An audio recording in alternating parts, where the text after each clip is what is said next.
In Chapter 9, we're going to explore Super's developmental theory. In Super's theory, you're going to notice a big shift from the theories that we've talked about up to this point. His theory is part of the shift to a more developmental conceptualization of career counseling, as opposed to the more trait and factor and match and prescriptive model that was used towards the beginning of the career counseling field. So with Donald Super, we see a movement towards considerations of different phases of life. And a really nice way to start this conversation is to note this quote from Super back in '96, where he said, "While people are making a living, they are also living a life."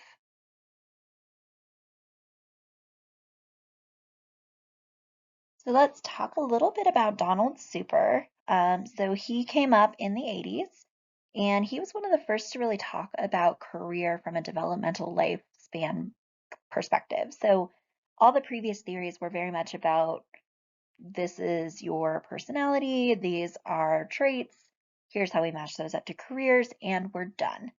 And Super was like, hey, so people live a really long time. And so we probably need to think about this a little more dynamically. And so in that, he introduced this idea of lifespan and life space, and thinking about career development as a lifelong process that we navigate differently in different phases of life. And so in that, inherently, there are multiple options for people. There's no one perfect fit because both people in different phases of their life and career in different phases of the world are dynamic and change. And so it's about how do we adapt and grow and find things to meet our needs in different stages of our life. In Super's theory, we have some general concepts that create the framework of the theory itself. So first of all, we have this underlying assumption that people are different. People have different abilities, personalities, interests, values, things that make them unique. And so we need to take time to get to know those things. We need to have opportunities to connect with our clients and learn more about them so that we can figure out how they're different and how they're unique and serve them appropriately. So we know from previous trait and factor-based theories that each occupation requires a certain type of ability and trait, and those are generally pretty consistent. There's some pattern there. But people can change and be different. And so vocational preferences and how good you are and how much you can satisfy that need of your profession may change over time because people change and environments change. And so there are a lot of external factors that influence the concept of career development. And this might seem like an obvious statement from the current conversations that we've had in our discussions in class and just in the world today. But at the time, this was groundbreaking. He really shook up the world of career counseling and talking about things like socioeconomic status, things like ability level, things like education and maturity and context. He was really the first to say there's more to this than we have originally thought. And there was a lot of criticism at the time for that more dynamic view of things. And so in Donald Super's perspective, career development is more based on how you see and connect with yourself, as opposed to how an objective assessment rates your personality traits and interests and then matches them up to career. And so really work and career in this context offer an opportunity and a venue to focus yourself and find a way to have meaningful connections.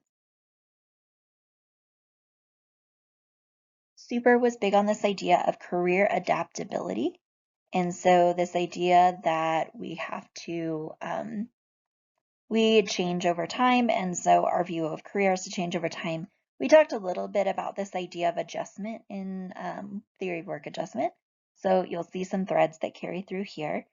So there's this idea of career maturity, where it takes some time to get to know and connect with the career field before you can really understand how you fit and if it's right for you. So it's not a simple matching, it's a developmental process of learning what your needs are, how they match up, and then if this ends up becoming a good fit. And there's this consideration of how able are you to cope with changes in your work conditions? So, what is your tolerance to things shifting and changing over time? And so, this idea of adaptability relates to your ability to plan, to explore, to make decisions, and to be connected and grounded in your career space, to have a good sense of when you need to adapt and when you need to get out.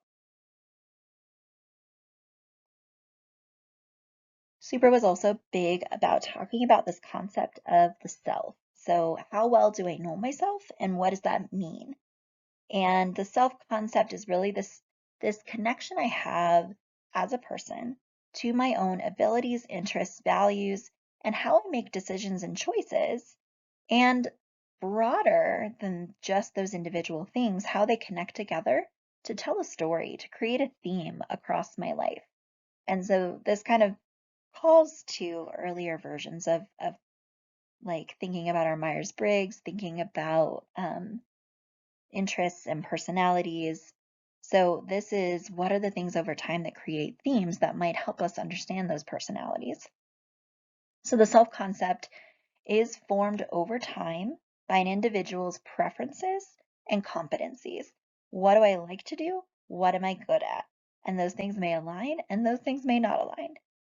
But it changes over time. I can seek out new skills to change my level of competency. My preferences for something might change over my developmental life space. And so there's a lot of social connection, social learning that happens, learning hard skills and soft skills. I can learn new trades. I can also learn new skills that help me connect with people that can be used in a bunch of different settings. And according to Super, we'll look at his trajectory over the lifespan here shortly. But according to Super, as you get into adulthood, this concept of the self should become more stable. And so we are receiving feedback and we are using our subjective and objective view of ourself to gain this understanding. So as we develop this self concept, it starts when we're very young and it's developed through exposure to direct experiences and other people, through observation of others, through being able to explore, try out, and develop new interests and things, and opportunities to try and fail. Super was very big about the idea that failure is a learning opportunity.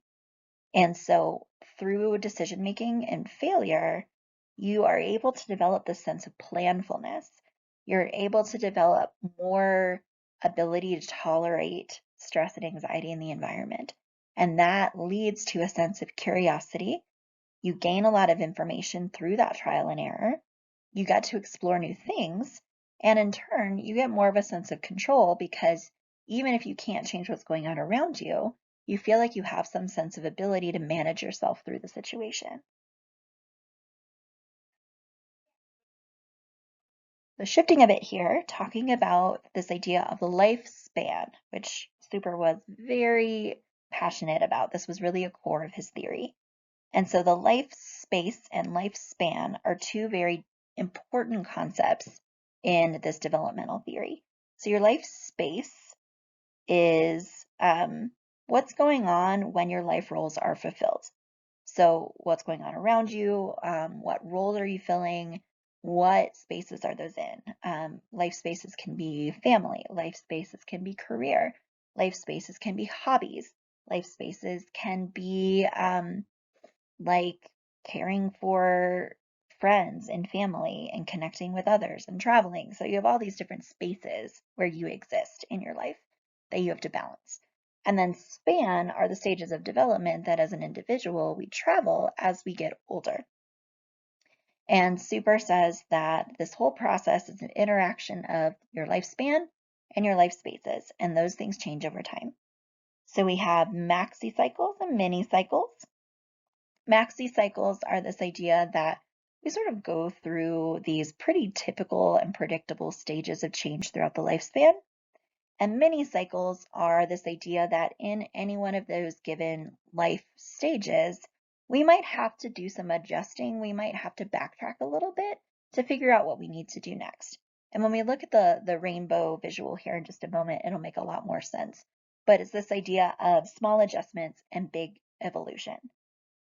And at the bottom of all of this is this concept of impermanence.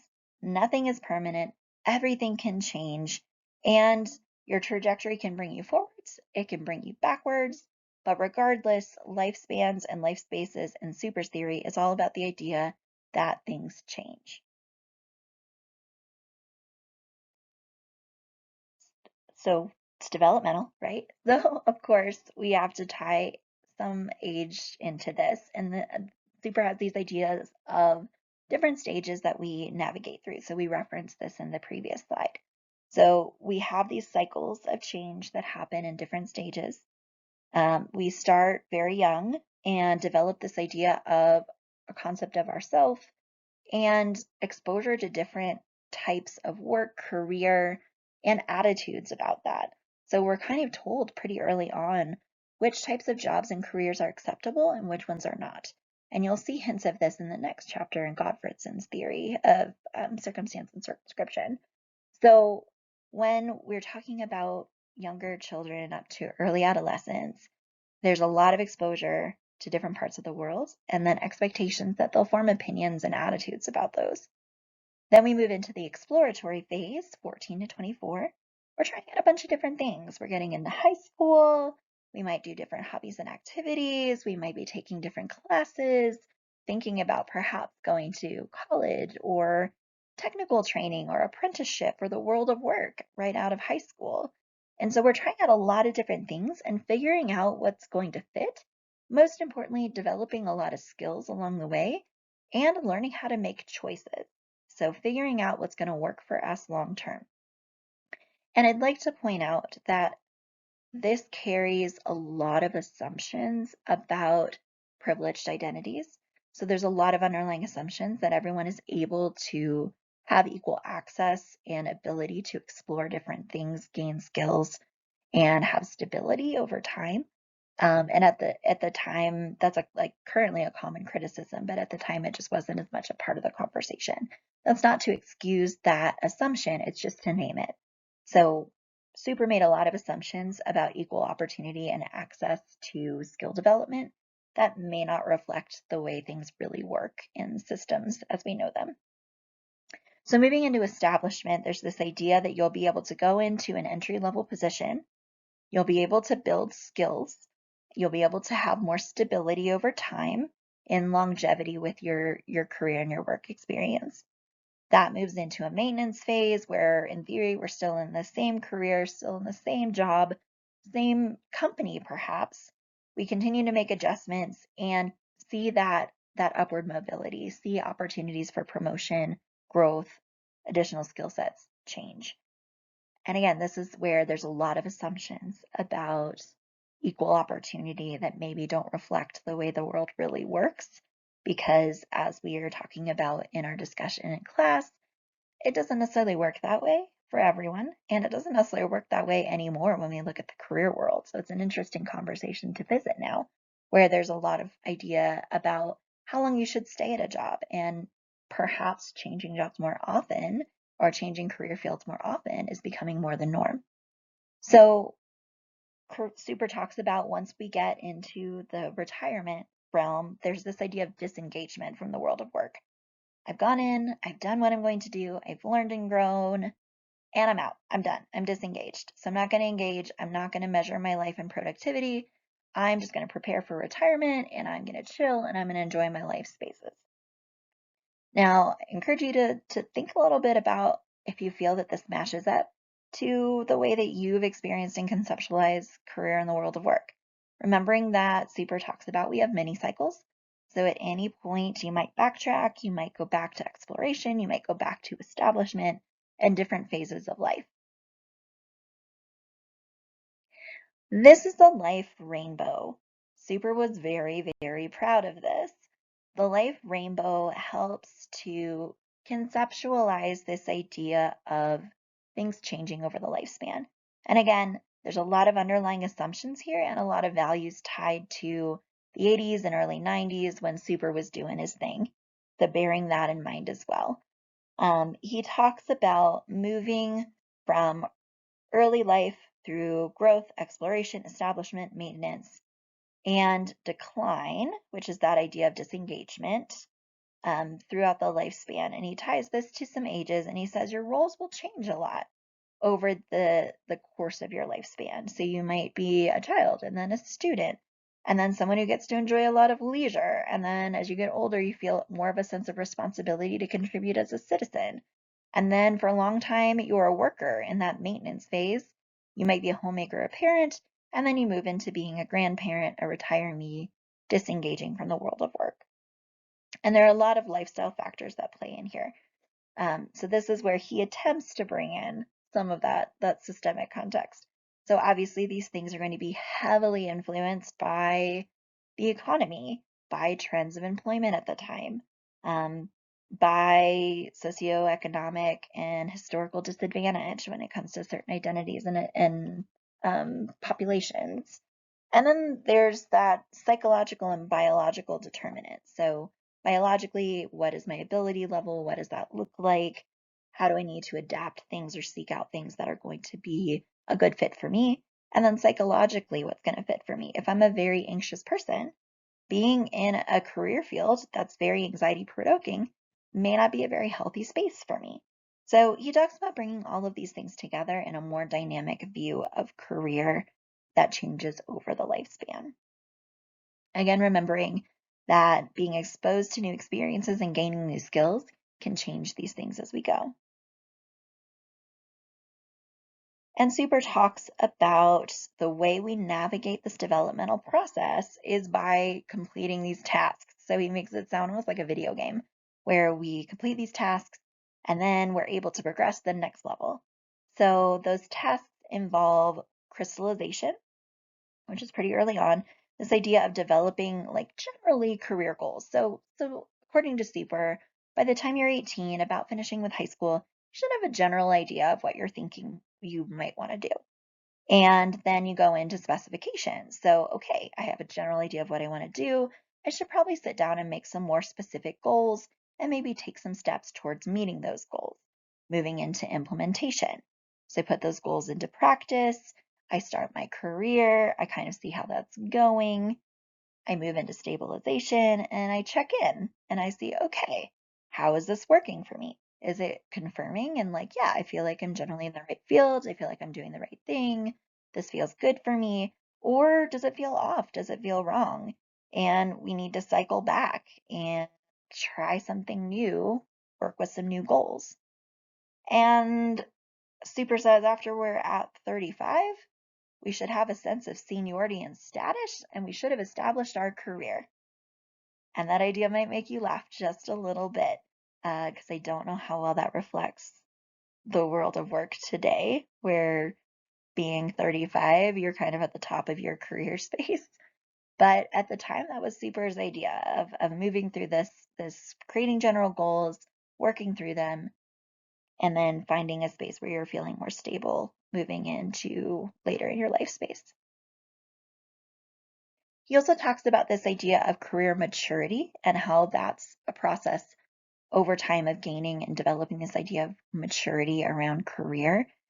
And Super describes maturity as a readiness to make informed and age-appropriate career decisions and also to cope with changes or demands of our career-related tasks.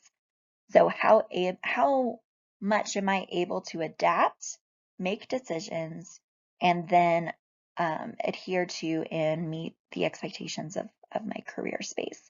And the more I'm able to do those things, the more mature I am. And this includes emotional stability. It also includes a cognitive ability to meet the demands of the job. And so this sort of is the overarching goal of the whole thing. In working with individuals in career counseling, we're hoping to help them develop career maturity.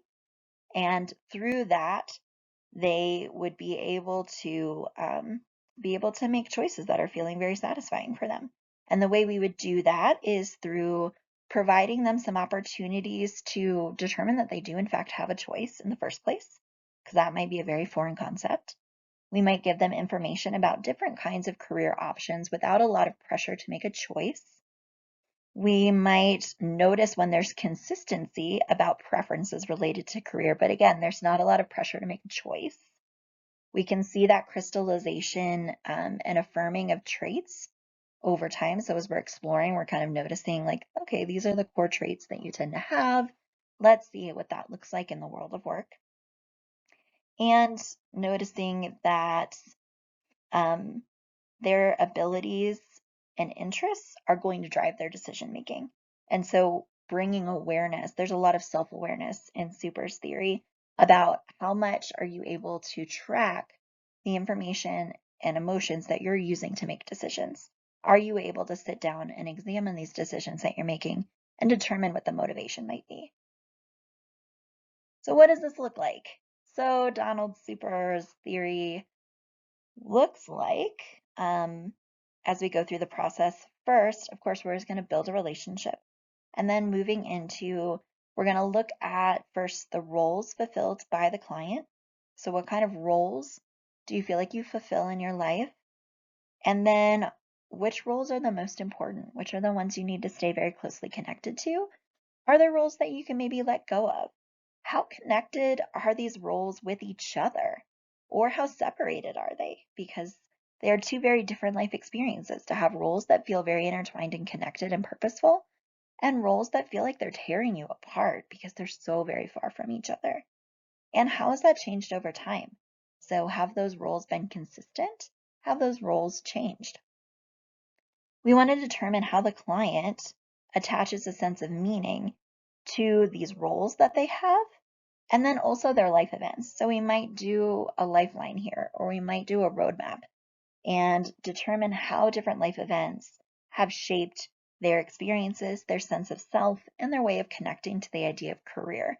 Because again, thinking about this from a lifespan perspective, they've been exposed to things and influenced a lot in early life. And now as adults, we're kind of sorting all of that out.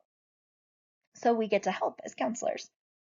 We might imagine how the client has constructed their career. Again, we might use a roadmap or some way of exploring career path here. And then how that self-concept has been a part of decisions that they have made. And maybe they feel like they haven't been as much of a part of the decisions that they made, and they want that to be more of a part of the picture, and we can help work on that. Or they might feel like their self-concept is very connected to their decisions.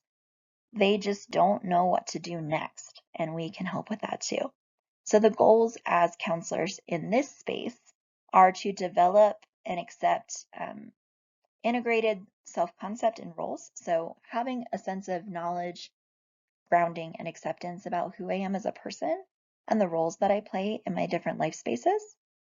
You want to do some reality testing. So do those things line up with the world around me? How realistic, how grounded are those concepts of self?